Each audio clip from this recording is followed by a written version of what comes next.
کیونکہ مردہ انسان اگر خوشی نہیں دیتا تو کم از کم حقیر نہیں سمجھتا۔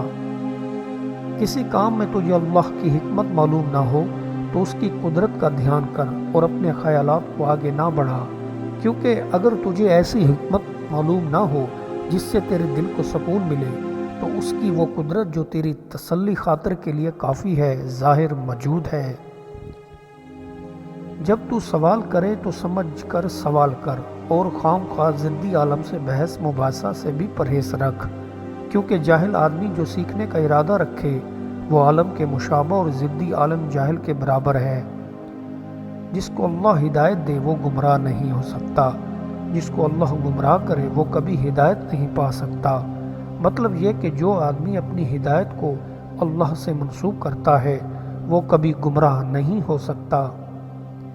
چیونٹی صبح سے شام تک محنت کرتی ہے اور اس کی کامیابی یہ ہے کہ خاک راہ سے رزق مل جائے۔ دماغ بتا سکتا ہے کہ یہ سب کیا ہے، لیکن دل بتاتا ہے کہ یہ سب کیوں ہے، اور ایمان بتاتا ہے کہ یہ سب کس نے بتایا۔ جس آدمی کے آنے سے خوشی نہیں اس کے جانے کا غم کرنا فضول ہے۔ جو انسان اللہ کی طرف جتنا عروج حاصل کرتا ہے اتنا ہی مسلمانوں کی خدمت کے لیے پھیلتا ہے۔ جہاں شک ہو وہاں یقین زیادہ دیر اپنا ڈیرا نہیں لگا سکتا۔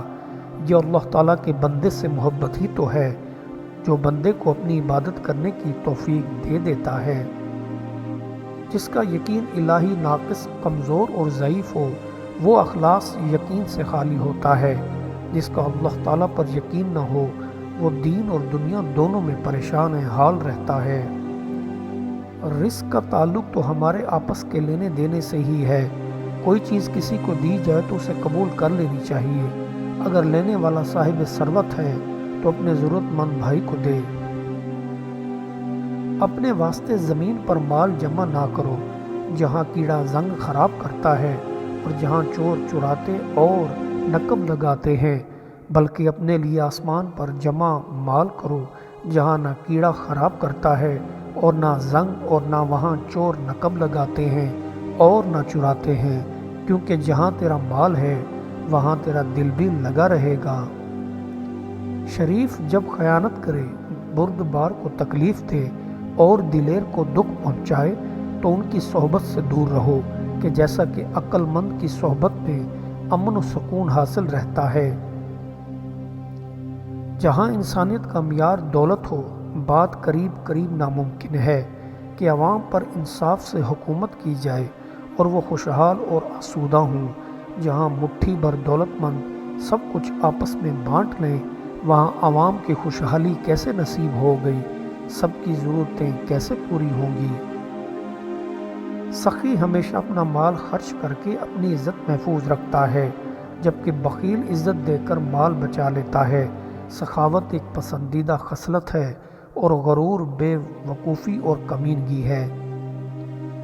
ظاہری شکل پر بھروسہ کرنا بس اوقات باعث ندامت ہوتا ہے، کیونکہ بعض گندم نما جو اپنے چلن پر پردہ ڈالنے کے لیے زہر حلال کی بوتل پر جوہر حیات لکھ دیتے ہیں۔ پسند کی عورت کو منانا ہے تو اس کے بائیں کان میں انگلی پر اپنا لعاب لگا کر اندر ڈال دو، وہ عورت تم پر عاشق ہو جائے گی۔ پیدل چلتے ہوئے اپنی سواری پر بٹھاؤ اور جس کے والدین اس دنیا سے گزر گئے ہوں ان کی مالی مدد کرو، رزق کی بارش ہوگی، رزق کی کمی نہیں ہوگی۔ بندہ کو اللہ نے جس نعمت سے بھی نوازا ہے اس کے حاسد ضرور ہوں گے۔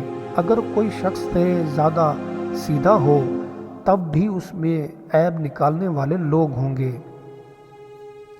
توبہ عام مومنوں کا مقام ہے اور ارتکاب کبائر کیے گئے گناہ سے ہوتی ہے۔ لوگوں کے ساتھ ادب کا مطلب مروت سے پیش آنا، خدا کے ساتھ ادب کے معنی اس کے احکام کی پیروی کرنا ہے۔ بے شک لوگوں کو اپنی نجات اور خلاصی کی صورت تلاش کرنے کے لیے مہلت دی گئی ہے اور سیدھا راستہ بتلایا گیا ہے، اور کچھ مدت کے بعد حوادث کے گھر دنیا سے قبر کی طرف روانہ کیے گئے اور اس کے بعد حساب کے مقام میں پیش کیے جائیں گے۔ ضمیر نور باطن ہے، نور باطن سے ہی ساری سعادتیں حاصل ہوتی ہیں۔ جب کوئی بندہ یا بندی اللہ تعالیٰ سے قریب تر ہو جاتا ہے تو نور سے اس کا تعلق قائم ہو جاتا ہے۔ حرام چیزوں کو چھوڑنے اور گناہوں سے پرہیز کرنے سے بڑھ کر کوئی پرہیزگاری نفع بخش نہیں۔ جس بندے میں پرہیزگاری نہیں، اس کے دین کی کوئی حفاظت نہیں۔ وہ اولاد جو قلبی واردات کی بجائے مادی حادثے کی پیداوار ہو، اچھے سماج کی ضامن کس طرح بن سکتی ہے بھلا؟ خودی کا کیا معیار ہوگا جب انسان کائنات میں خود کو سب سے بلند اور قیمتی سمجھ کا مادہ کے عوض بکنا بند کر دے گا؟